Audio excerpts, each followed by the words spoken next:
Ruido. Sí, voy a... Muy buenas tardes a todos, queridos amigos. Saludamos a nuestros 99.900 suscriptores ya pasaditos. Nos faltan creo que alrededor de 80 para llegar a 100.000. Así que Dios mediante, mañana estaremos en esa cifra.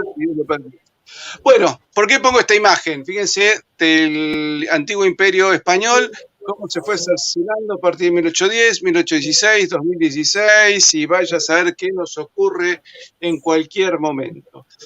Y como estamos haciendo una serie de videos con Pablo Victoria, gran historiador colombiano, me faltaba tocarlo con un historiador del Perú. Y voy a comenzar diciéndoles esta frase del gran historiador peruano Herbert Morote.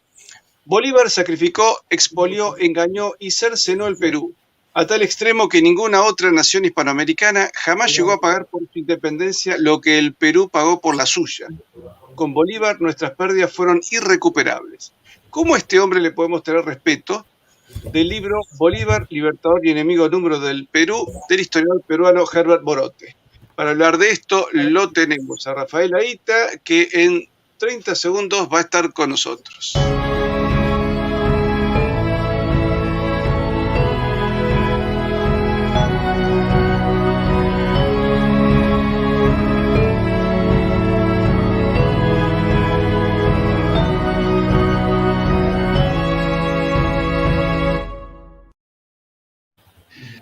Rafael, ¿qué tal? ¿Cómo estás? Un gusto verte nuevamente por acá. Y bueno, había que hablar de Bolívar y el Perú. ¿Y quién mejor que vos para hablar de este tema, que sos un experto y que conocés muy bien la obra de Herbert Morote? El libro es muy completo, ¿eh? Plantea todo, desde cómo era el Perú antes hasta el desmembramiento. Qué participación han tenido también otros personajes, como San Martín inclusive. Pero habla de Bolívar tirano. Así es. ¿Qué daño le hizo Bolívar al Perú? Así es. ¿Qué tal? Un gusto siempre de estar en tu canal. Y por supuesto, de hecho, esa frase del Bolívar tirano ni siquiera es del mismo Herbert Morote, sino que está citando a otro gran historiador del Perú, que es Jorge Basadre, ¿no? El cual cita las distintas facetas de Bolívar, ¿no? Habla del Bolívar romántico en 1804, el Bolívar jacobino en 1813, y luego dice que lamentablemente al Perú, de todas esas facetas, le tocó vivir al Bolívar tirano. Porque sí, efectivamente, Bolívar no solamente realizó toda una serie de desmanes al llegar al Perú, sino que tiene el título de ser el primer dictador de la época republicana.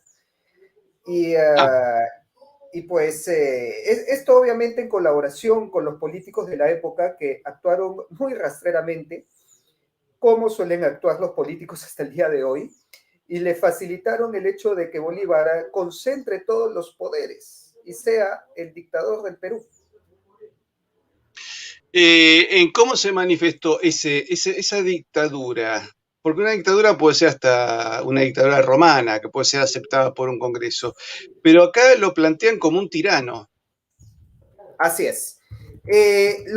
Lo que pasa es que hay que colocar en contexto también la llegada de Bolívar al Perú.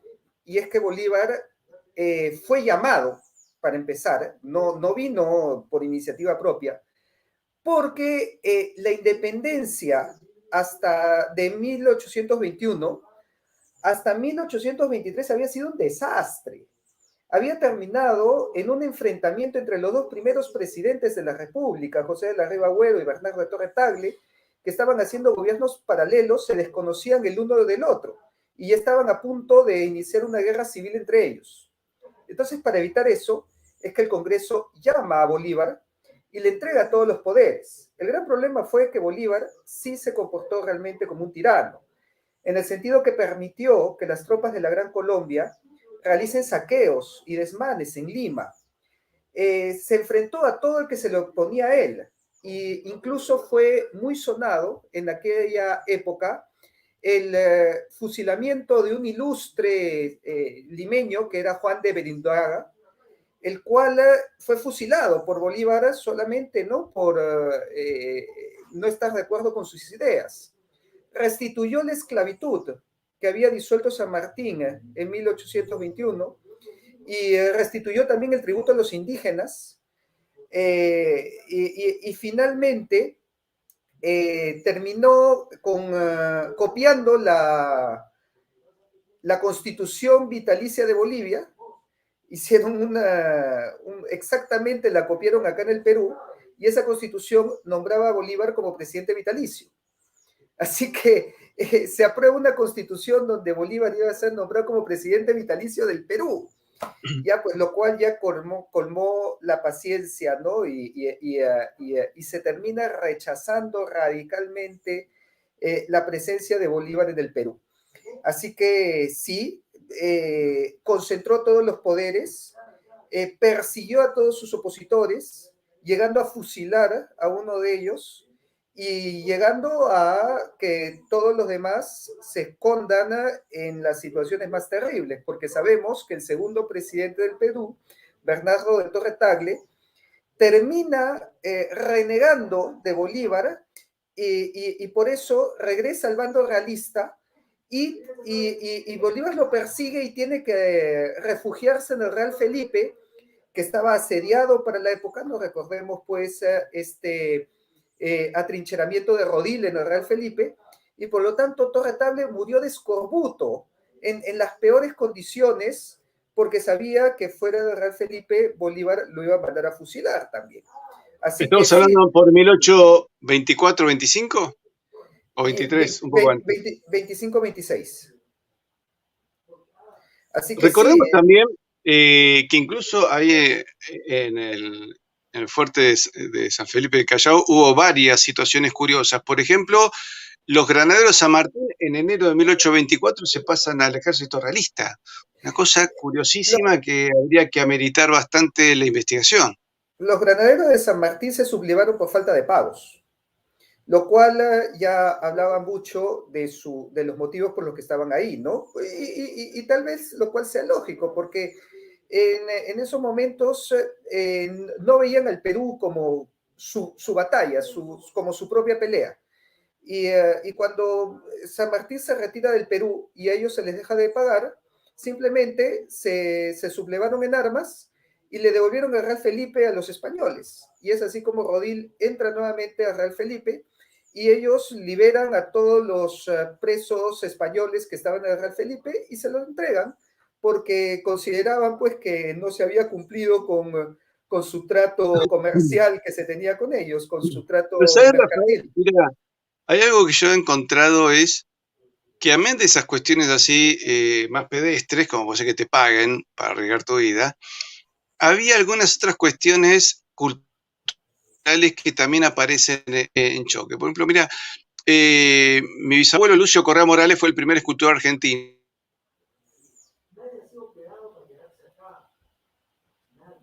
A ver, perdón, creo que lo perdí.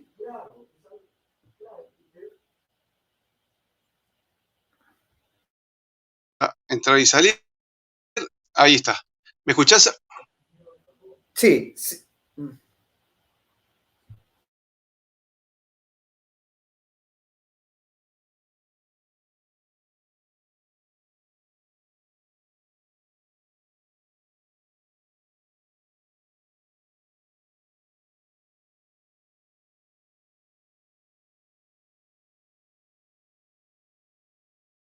Bueno, vamos a ver si logramos, a ver si podemos entrar nuevamente con Rafael, que se me ha desaparecido de la pantalla.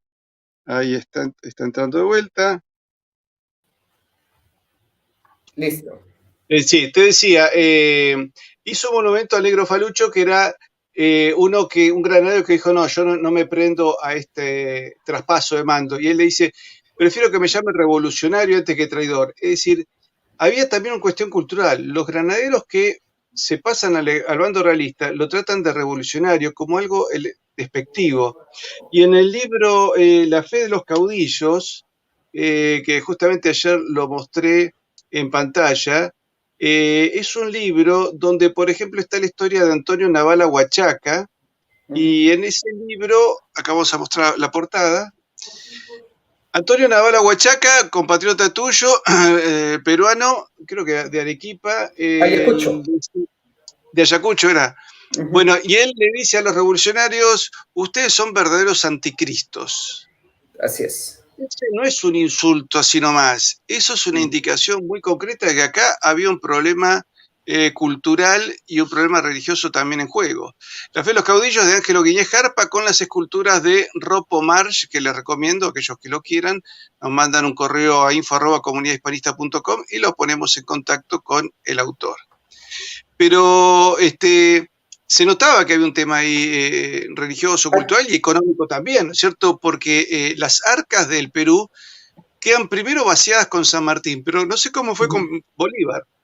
A ver, aquel tema cultural se vio reflejado también en lo que sucedió con el segundo presidente del Perú, Bernardo de Torre Tagle.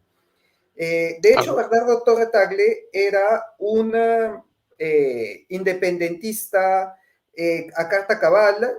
Es más, él proclamó la independencia de Trujillo, lo cual unió a todo el norte del Perú al proyecto independentista, y el Congreso lo nombró como el padre de la patria y su hijo más ilustre, y fue el segundo presidente del Perú, ¿no? O sea, Bernardo de Torre Tagle estaba llamado a ser la figura que representa, pues, Bernardo Higgins en Chile, ¿no?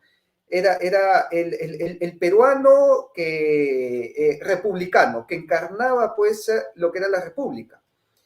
Y lo que sucedió fue, ¿por qué no terminó así, no? ¿Por qué no se convirtió en esa figura? Justamente con la llegada de Bolívar. Cuando llega Bolívar y ve todos los abusos que Bolívar hace en el Perú, Torre Tagle se desencanta del proyecto de la patria y se acerca, tiene un acercamiento con Canterac, con los españoles, para unir fuerzas para sacar a Bolívar del Perú, porque consideraba que la presencia de Bolívar era peor de lo que él había imaginado inicialmente. Y por eso es que cuando Canterac retoma Lima y vuelve a Lima, y Bolívar se tiene que replegar a Trujillo, Torre Tagle no se va con él, Torre Tagle se queda en Lima y regresa al bando realista, en donde incluso los españoles le ofrecen el gobierno de Lima, cosa que él rechaza, pero que escribe y declara en una carta que ante lo nefasto que consideraba el proyecto de la patria, se sentía tan español como su majestad don Fernando. Ese fue el que proclamó la independencia de Trujillo y el segundo presidente del Perú, ¿no? Un arrepentido total, y quien lo llevó, lo precipitó a cambiar de bando, fueron todos los abusos que cometió Bolívar durante su estancia en el Perú. ¿Y cuál fue el enfrentamiento entre él y Ribagüero? En la campaña, lo que se llama la campaña de intermedios, ¿no? Fue, digamos, se le llama así porque fueron combates que tuvieron las fuerzas rioplatenses de San Martín con el ejército realista en Moquegua, que era el puerto intermedio, pues, entre el Callao y Arica. Fue cuando San Martín se retira del Perú, deja una estrategia para continuar con la guerra, porque obviamente el ejército realista continuaba en el interior del país y manejaba los 2/3 del territorio peruano. Bueno, pues Ribagüero, que es nombrado como primer presidente del Perú luego de la salida de San Martín, hace un desastre en la campaña de intermedios. Pierde la guerra y este ejército es, pues, desmantelado, y por eso el Congreso lo vaca a Ribagüero. Le dice, tú no funcionas, tú nos estás llevando al desastre, así que, pues, lo saca del gobierno y nombra como segundo presidente del Perú a Bernardo de Torre Tagle. Ribagüero desconoce esta vacancia del Congreso y muda la capital, o sea, su gobierno lo muda a Trujillo, en donde él nombra su propio Congreso, disolviendo el Congreso de Lima.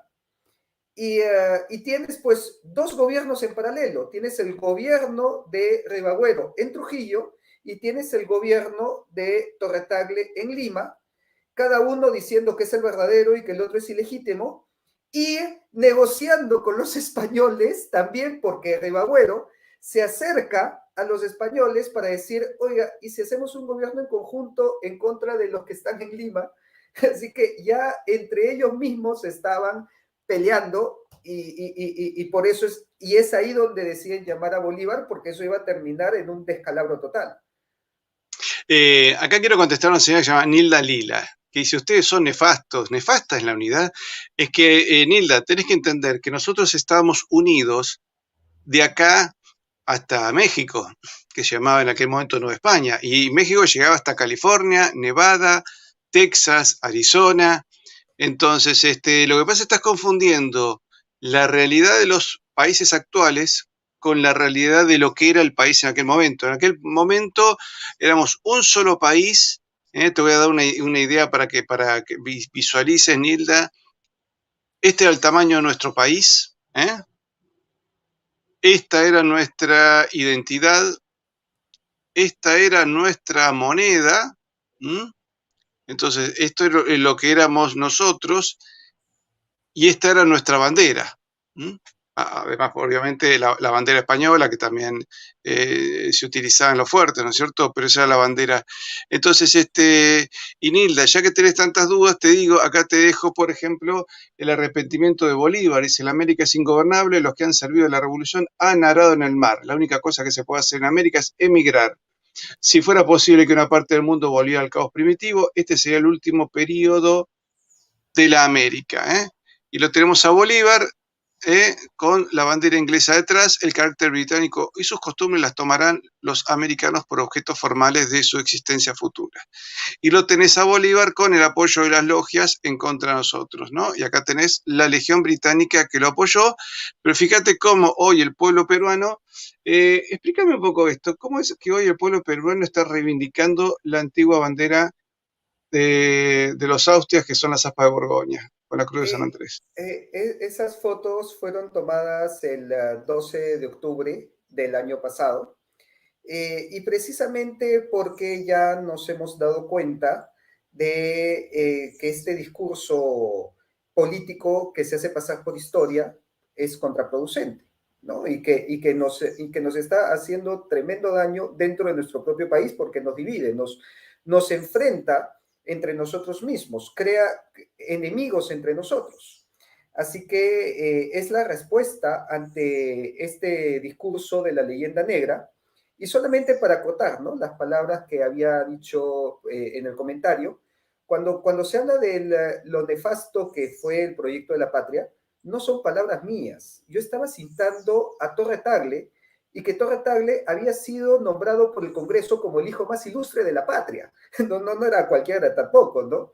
O sea, fue un independentista, confeso, que realizó la independencia de Trujillo, que independizó a todo el norte del Perú, y que al final terminó renegando de este proyecto por culpa de los abusos y atrocidades que cometió Bolívar, y que él lo puso en su carta de puño y letra, y puso que se sentía tan español como don Fernando. Entonces, cualquier cosa, le invito a que vaya a Trujillo, que en Trujillo está la tumba de Bernardo de Torre Tagle, que dicho sea de paso fue trasladado a Trujillo el año 2020, cuando se cumplieron los 200 años de esta proclamación de la independencia de Trujillo, porque estaba enterrado en Lima, en el cementerio del presbítero maestro, y fue llevado al Palacio de Torre Tagle, que el día de hoy es la Cancillería, es el Ministerio de Relaciones Exteriores, donde el presidente de la República de esa época, que era Sagasti, le rindió honores a Torre Tagle. ¿No? Yo me preguntaba, oigan, ¿estos saben la historia completa de que Torre Tagle terminó volviéndose realista? Porque hablaban de que un héroe de la patria y que la independencia, pero no hablaban del final de su vida, ¿no? Entonces el presidente le rinde honores delante de su féretro, y el féretro es trasladado con honores a Trujillo, donde yace él ahora. Así que cualquier reclamo sobre esas palabras, le invito a que vaya a Trujillo, busque la tumba de Torre Tagle. Me dijeron que estaba en la catedral, porque su deseo era ser enterrado en la catedral, y ahí pues hace todos los reclamos contra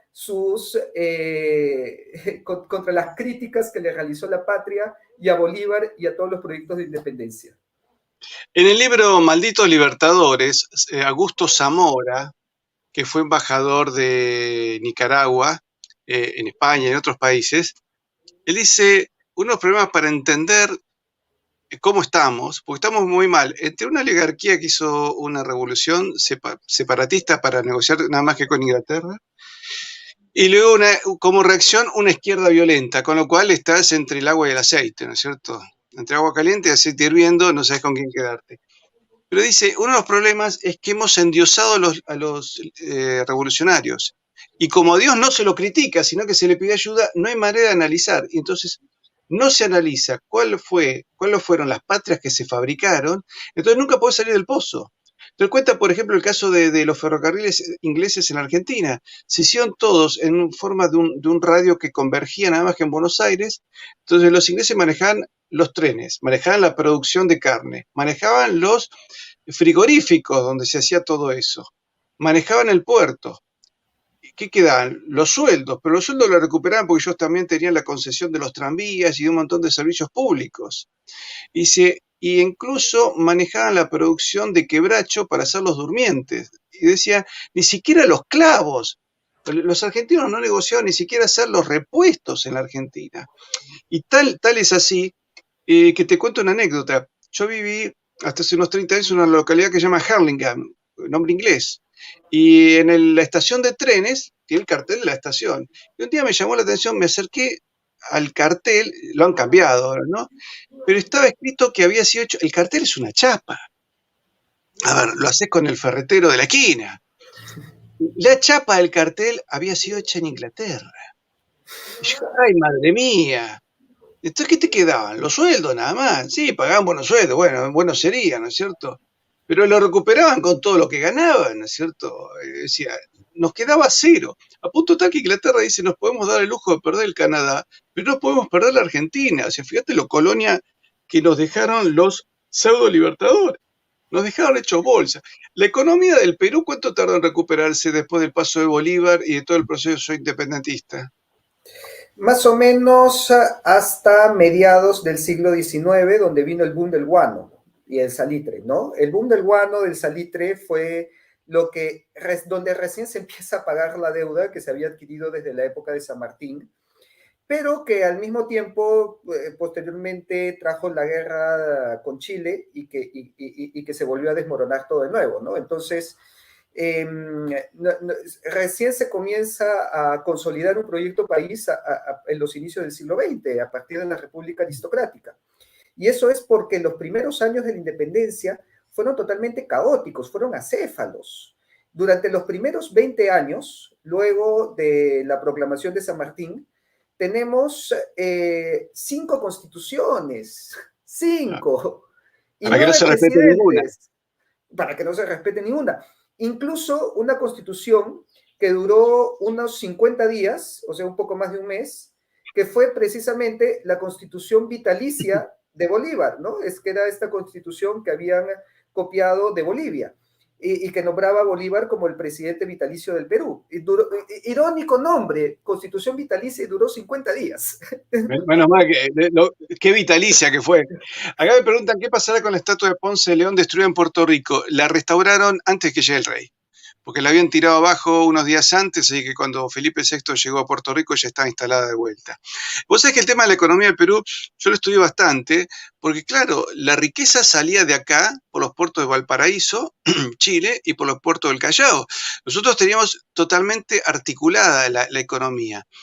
Y al independizarnos se desacopla la economía, porque además nos fabrican conflictos entre nosotros. ¿Viste? Una guerra, ustedes tuvieron una guerra con Chile, Bolivia también con Chile, Bolivia con Paraguay. Nosotros estuvimos a punto de tener una guerra con Chile. Es un desbarajuste hicieron que no tiene sentido. Y, a ver, Colombia ha llegado a tener problemas limítrofes con Nicaragua.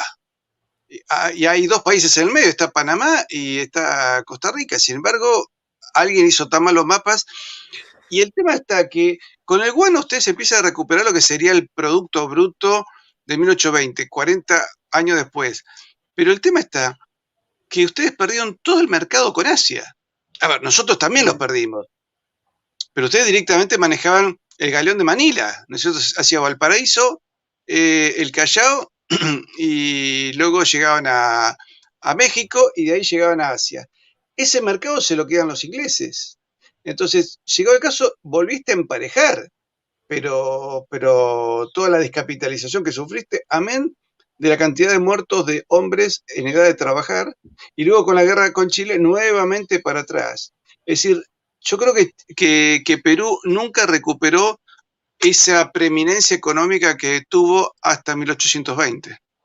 No, por supuesto. De hecho, hay un libro lanzado por el Banco Central de Reserva, que es la historia económica del Perú, en donde se muestra que antes de la independencia, o sea, durante todo el periodo virreinal, el PBI del Perú estaba al nivel del PBI de Inglaterra.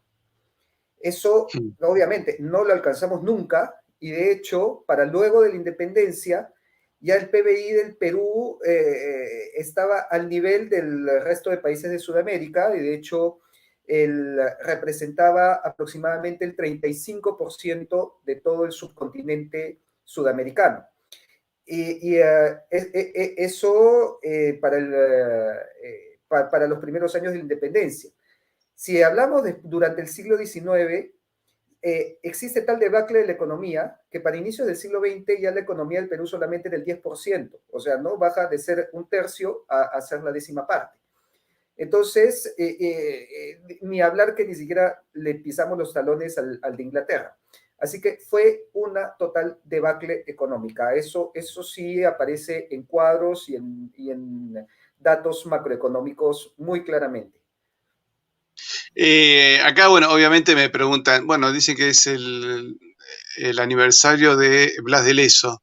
Te imaginas que me preguntan también por San Martín y por otras cosas más, pero lo vamos a dejar para otro programa.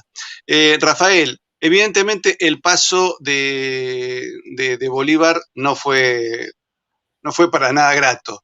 Fue realmente un desastre para Perú.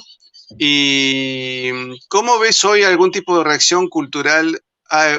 ¿Hay un revisionismo? Porque estás vos, está Fabiola, ¿no? Que eso es lo que se llama la profe hispanista, que está haciendo un trabajo muy interesante. Heraclio Bonilla es un viejo historiador peruano que es una maravilla. Es decir, Perú ha seguido produciendo cerebros.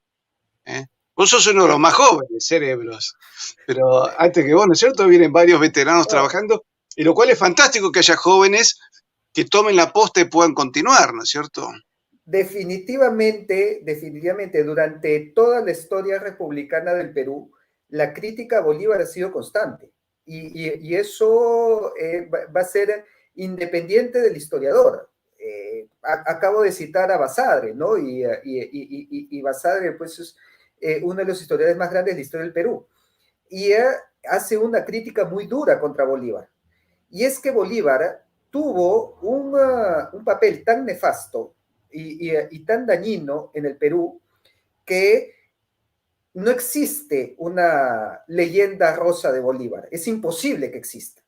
La gran mayoría de peruanos rechaza a Bolívar. Eso es unánime. Eso no está en discusión siquiera. Y eso ha sido un gran choque para los hermanos venezolanos que cuando han comenzado a emigrar a los demás países producto de la crisis que existe en Venezuela, han llegado a Perú y se han dado un choque en la cara, porque han encontrado que los peruanos en general, y mucho antes que yo, no quieren a Bolívar. Lo rechazan a Bolívar. Yo decía, pero no puede ser, pero si Bolívar a mí me han enseñado que fue un gran personaje, y en el Perú han encontrado una pared en ese sentido. En ese sentido de que no penetró nunca la leyenda rosa que armaron de Bolívar. Y es obvio, jamás lo iban a hacer, porque al final Bolívar, luego que se retira del Perú, vale decir, lo hace voluntariamente, en el Perú ningún político tuvo los pantalones como para sacar a Bolívar, Bolívar se retiró cuando le dio la gana, pero luego, estando en la Gran Colombia, le declara la guerra al Perú, y por una cuestión de cobrarle la deuda de la independencia. O sea, le decía, ya, yo estuve ahí, ahora, ¿cómo es? ¿Cuánto me pagan? Primero. Segundo, por reclamar territorio. porque todo el territorio de Tumbes, Jaén y Maynas, él decía que pertenecía a la Gran Colombia. Y tercero, porque se quedó picón, porque en el Perú lo sacamos a Sucre de Bolivia. Entonces, eso lo hizo estallar en cólera. Y le declara la guerra al Perú. Y la guerra Gran Colombo peruana fue por consecuencia de esta declaración de guerra de Bolívar, para quitarnos Tumbe, Jaén y Vainas, que de ahí viene una famosa frase que quedó hasta el siglo XX, que decía Jaén y Vainas ni de vainas, porque estos conflictos, o sea, este reclamo de Bolívar sobre estos territorios generó todas las guerras que tuvo Perú con Ecuador en el siglo, hasta el siglo XX, hasta la firma del Tratado de Itamaraty. Entonces, cada vez que existía un problema con Ecuador, el que sabía de historia volteaba y veía a Bolívar. Y claro, el tener como héroe a alguien que te declara la guerra, no sé, pues yo me imagino que es como que en Buenos Aires quieran hacer a Margaret Thatcher héroe, ¿no? Y ponerle un estatua y ponerle una plaza. Es una Mira, cosa estaba así. viendo un video también de un joven peruano que decía, bueno, Bolívar fue presidente por 1825 de 6 países. Dice, de Bolivia, sí, Perú, Ecuador, Colombia, Venezuela. No sé quién sería el sexto país, pero Panamá formaba parte de Colombia. En esa época, Panamá, Venezuela, Colombia y Ecuador eran un solo país. Claro. De hecho, pero bueno, sí, de hecho. Lo que los fragmentó fue una de las causas que trajo su fragmentación fue la guerra contra Perú. Claro. Y entonces dice, gobernó 6 países, dice. Y yo decía, no, aclaremos, éramos uno solo, con varias administraciones. Es como si hoy tenés una fragmentación en la Argentina y un señor gobierna 6 provincias. Dice, gobierno 6 países. 6 claro, provincias de un país fragmentado que a su vez la fragmentación de un imperio. Entonces, venimos fragmentación tras fragmentación. Y en Argentina, riesgo de secesión territorial sigue existiendo. No sé si en Perú, pero acá tenemos peligro de una secesión territorial en la Patagonia y de que ingleses, chinos y alguno otro más se queden con el sur de Chile y el sur de Argentina, ¿no es cierto? Entonces, y no se hace nada para dar vuelta. De hecho, estamos teniendo cada tanto, tenemos alguna amenaza de los ingleses. El ministro de Defensa inglés hace poco nos amenazó. Y acá el presidente sigue preocupado porque los jóvenes hablen con la letra E y digan todos les diputades y habla como un idiota, pero de preparar Fuerzas Armadas, de fortalecer el carácter de los jóvenes, de conocer la historia, 0 de 0. Mientras nuestro presidente se reúne con músicos que hacen cumbia reggaetón, Boris Johnson cita a Tucídides, el gran historiador de la guerra entre Atenas y Esparta. Ese es nuestro enemigo. Y nuestro presidente, por favor, en el ejército inglés no podía dirigir ni un grupo de Boy Scouts. Rafael Aita, capitán Perú, te agradezco muchísimo esta charla que nos has dado sobre Bolívar en Perú. Y evidentemente, si la historia la escriben los que ganan, quiere decir que hay otra historia. Tenemos que salir de ese esquema que nos han metido, porque si nosotros endiosamos a personajes y no aprendemos a ver los mapas, para estudiar la historia hay que ponerse frente a un mapa, ¿cierto? Bueno, ¿cómo era este mapa? ¿Qué moneda tenía? ¿Cómo se complementaba su economía dentro de su región con los territorios de alrededor y ultramar? Y Perú y nosotros teníamos una economía complementaria con los que hoy son nuestros hermanos de Bolivia, de Paraguay, de Uruguay, de Chile y de Ecuador. Y teníamos complementado todo con una flota. Y esa flota llegaba hasta Asia. Y de Asia importábamos lo que necesitábamos. Todo eso se rompió, todo se lo quedaron los ingleses y por eso nos fabricaron historias de superhéroes criollos. Qué curioso, todos tenemos unos superhéroes fantásticos y unos países destruidos. Algo no está. Por supuesto, le echan la culpa a los años posteriores y a un sector de gente que los suplantó, que si ellos se hubieran quedado, esto sería como Suiza. Bueno, en realidad no es así. Esto no sería como Suiza, esto es lo que es, simplemente nos fabricaron para hacer colonias inglesas y de esta manera hemos quedado. Rafael, te agradezco muchísimo y te mando un fuerte abrazo. Igualmente, un gran abrazo y gracias por el espacio y también a todos los que nos han visto en este programa. No se olviden de buscarme en mis redes sociales como Capitán Perú en Facebook, YouTube e Instagram. Sí, queremos tener una foto tuya con todo el traje y el escudo. Así dedicado. es. Dedicado. Así es. Queridos amigos, si les gustó el programa, suscríbanse que nos falta muy poquitito, menos de 80 para llegar a los 100.000 y compártanlo con sus amigos y póngale me gusta a todo, no sean vagos, póngale me gusta que eso nos ayuda para que el algoritmo de YouTube multiplique nuestro video. Un fuerte abrazo para todos y a los amigos del Perú a divulgar este video entre todos sus compatriotas. Rafael, un fuerte abrazo.